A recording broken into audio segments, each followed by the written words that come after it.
welcome to my channel. If today's your first time watching me on this platform, kindly do well to subscribe to this channel or follow this page depending on the platform you are watching me from. In this channel, we talked about sales and marketing, finance, and personal development. I know these are the three, I would say, three most important topic that everyone will want to learn about. So do well to turn the notification bell so that anytime I drop a new video, you'll be the first to be notified. Stay with me. I have a whole lot for you guys today. So stay with me. I'll be back. You're welcome back to my channel. I still remain Abramodo, the business coach. Now, today we want to talk on the 8 factors to growing a successful business. 8 factors to growing a successful business. It is one thing to start a business, like I always say, it's one thing to start a business, it's another thing to run that business successfully. There are factors that you need to consider, you need to know, you need to learn before you can run a successful business. So today I've come with 8 key factors that can help you run a successful business. So let's consider the first one. Now, the first one is proper planning. This is very important. This is very, very important. Before you start any business, you have to sit down and analyze this business that you are about starting. Forget this mentality that some people will have, because I have encountered with a whole lot of business owners, businessmen, people who just start business. If you ask them what's the reason behind you starting this business, someone will tell you, I have the capital. It is one thing to have the capital, it is another thing to run a successful business. Before you even run a successful business, you have to sit down, do proper planning, plan what you want to do in this business, how you want this business to grow. Then from there, it will give you a pre-guide, it will give you the knowledge, the picture of how this business, the structure of the business should be. Just not about starting a business because you have the funds. Do proper planning and you will make, sell, and grow that business to a successful stage or a level that you want it to be. Now let's consider the second one. The second one is what I call test run. This is another factor that will help you to run a successful business. And yet, if you are still watching me and you are yet to pick your pen and paper, kindly do that. I'll hold on for you. Kindly do that. Pick your pen and paper and sit down and learn. Pick pen and paper, sit down and make sure you've learned today, because today I'm well loaded. I want to really impact a whole lot of people. So if you really want to grow a successful business, make sure you pick your writing materials and start jotting it down what you have to. Now let's consider the second one, like I said, what we call test run. Test run is what I mean when you are starting a business. There are some people make this mistake of, when they're starting a business, they just, okay, let's say some just open a shop newly. Let's say it's a new location, it's a new business. You just start a business, you don't know how the business will run, you don't know, and all you do, let's say you have let me say a huge amount of money, all you do, just buy the goods, boom, and start the business. There's a high chance that you may fail, because that business, you don't know if that particular business in that location will grow. So to be on a safer side, I'll tell you, when you want to start a business, do what we call test run. If you have, let me bring, for instance, you are having, let me say, for 10,000 naira to start a business. For instance, you're having 10,000 naira to start a business. You don't have to invest that 10,000 naira in goods or service to start that business. Use like 2,000 or 3,000 to test run the business.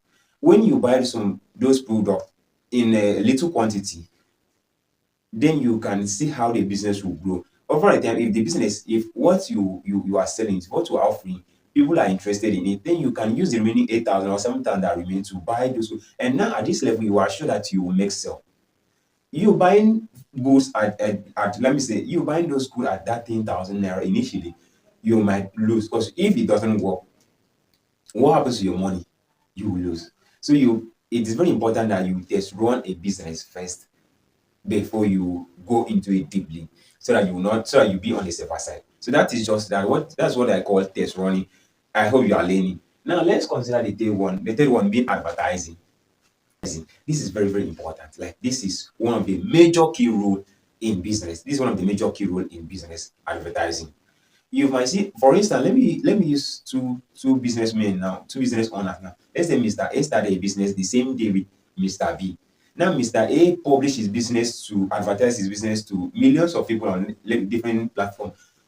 You might, okay, all of us that is watching me now, you that is watching me, you can attest me that you've been hearing some adverts or in a radio or television, people might advertise their business or their product. So if not but if not the fact that you on that radio or they advertise that their business on a radio station or a television, you wouldn't have heard that such a business exists or such individual exists. That's the essence of advertising.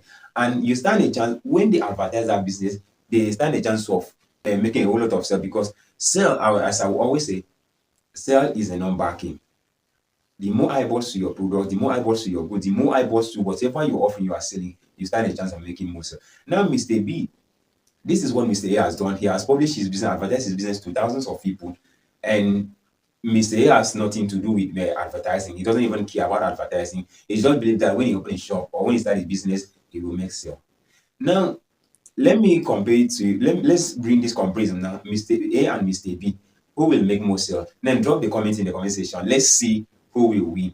Mr. A and Mr. B. Who do you think will make more sale at this point? Let me see your response in the comment section. So that is what we call advertising. It is very important. It is very important because the more people sees it, the high chance of you making sale. So if you are a business owner and you have been neglecting advertising, or you want to start a business and you don't have an idea of you don't have any idea about advertising, that is why I say you should pick a pen and paper and jot this down. Do well to advertise your business, you stand a chance of making more. So that is one of the key factors to growing a successful business. Now let's consider the fourth one being consistency. Another key factor, like another key factor. You see 1, 2, 3, and this fourth one, consistency. Don't play with it. You can play with other ones. You see consistency. Don't play with. That's where everything lies on. That is where your growth. That is where the growth of your business lies on consistency. If you are not consistent, aside business, let's hold on business. In anything you do, if you are not consistent, you can attest to him that that particular thing you are doing will not grow. Let's even bring back to business. If you're starting a business and you are not consistent, today you show up, be it online, today you show up, tomorrow you dive in, you ghost your business. Today you sell, today you open your shop, tomorrow 1 week they don't see you. The next week you open 1 day, 2 days, the next day they will not see you. At that point, you've created this picture in your customers' mindset that even if they come to your shop, even if they reach out to you, then you will not be available. So there's no need of them coming to you. There's no need of going to that shop. Haven't you heard of someone saying, I want to buy something, and that shop, another person will be like, that shop, that guy doesn't stay there. You will not see that guy. That guy is a busy person. You will not see him in that shop. It's better you check somewhere else. Now, at that point, you meet that customer because of inconsistency. So if you're starting a business, make sure you are consistent in your business. Every day, make sure you open your shop. If it's online business, make sure you show up on daily basis. This is what will make people to trust you. Now, one thing about business is that business needs trust. There's what we call the KLT factor. It's what we call it means they know the like and the trust factor. Before someone will buy from you, they have to know you, they have to like you, and they have to trust you. Now, if you're not consistent, this KLT factor will not come in.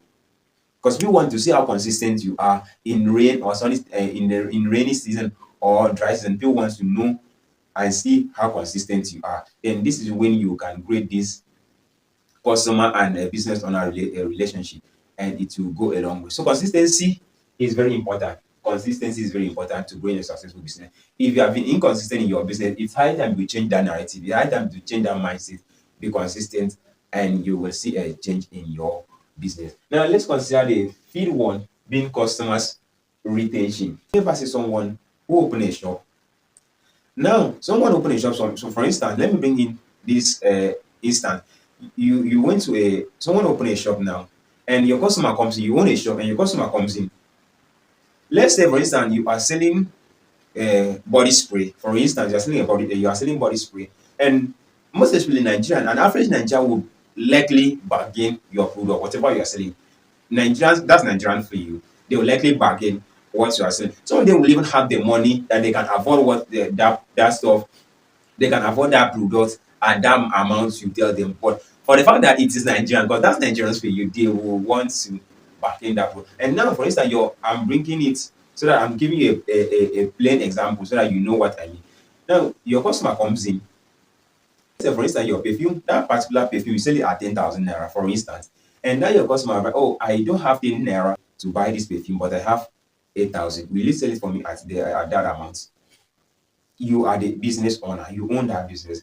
You will think, oh, if I sell it at this point, if it will profit you or not. Even if it doesn't profit you, you don't shout at that customer, because some people will be like, if you don't buy, leave, and that customer will buy. Now, if you are wherever you are reacting with your customer, put your leg in the customer's shoe and feel the same way the customer is feeling. Now, if you shout at that customer, if you don't buy, leave, and that person will buy, you may even drag the product from the customer's hand and place it back at the counter. Now, that customer has walked away. Quietly, calmly has walked away. Now, when you are reacting to your customer, have this at the back of your mind that you are not the only one selling that product. There are thousands of people who are offering the same service, who are selling the same product.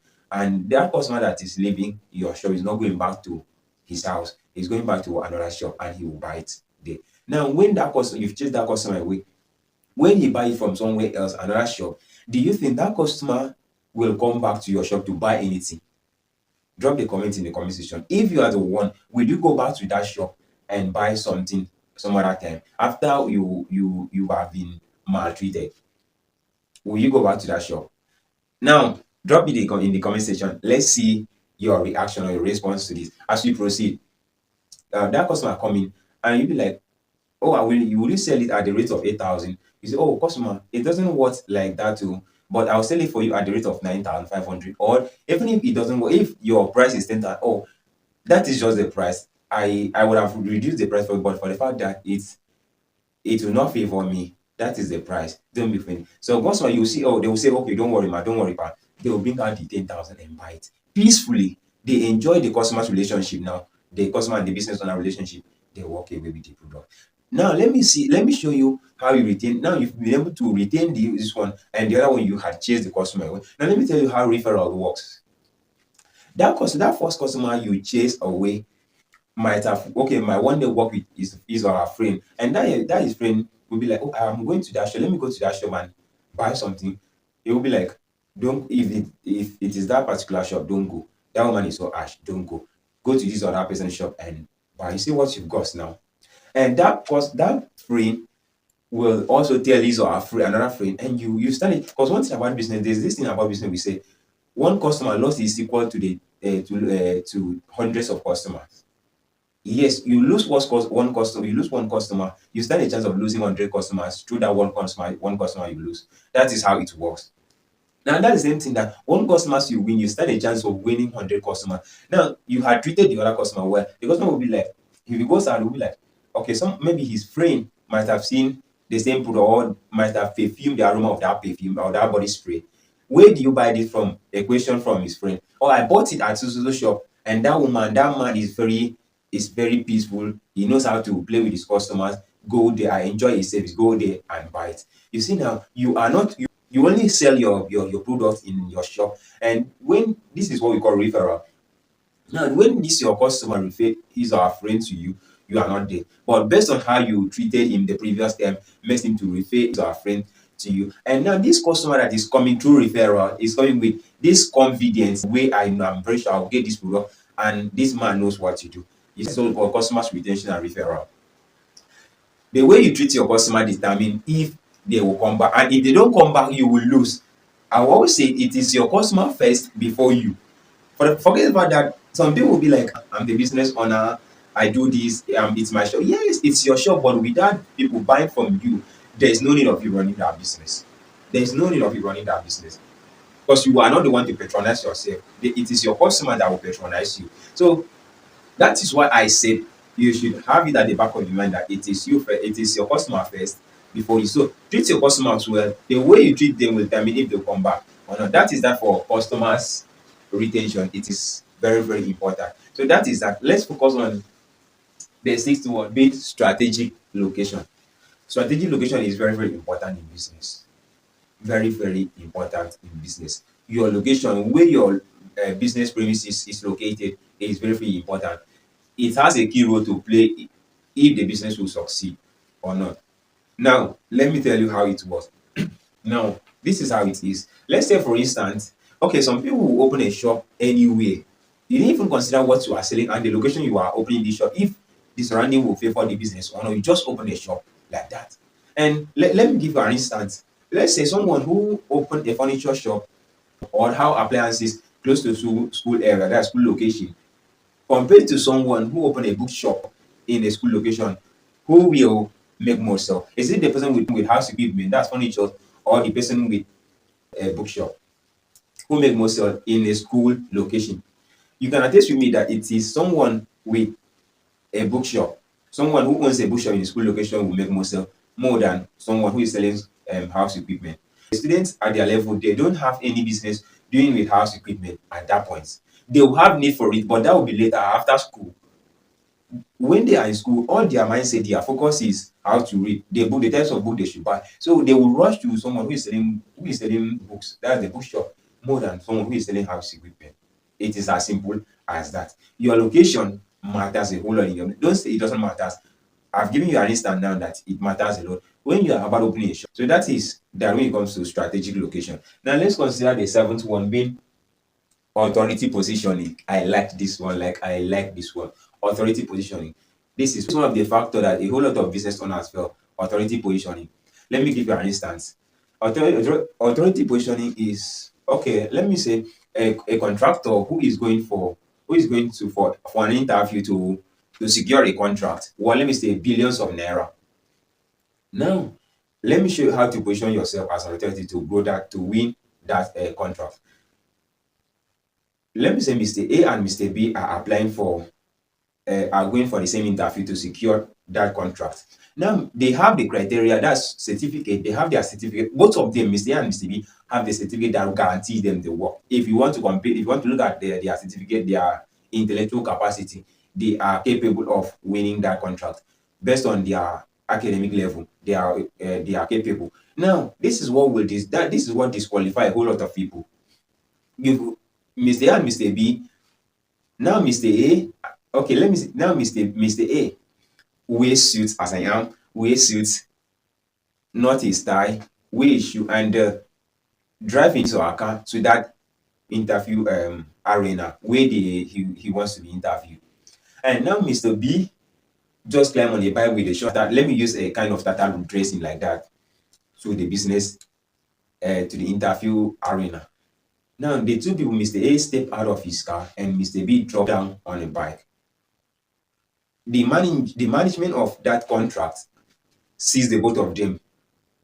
They walk into the arena where they will be interviewed. At first, if you are the one that owns the contract, forget about their certificate because at this point, they don't know your criteria at this point.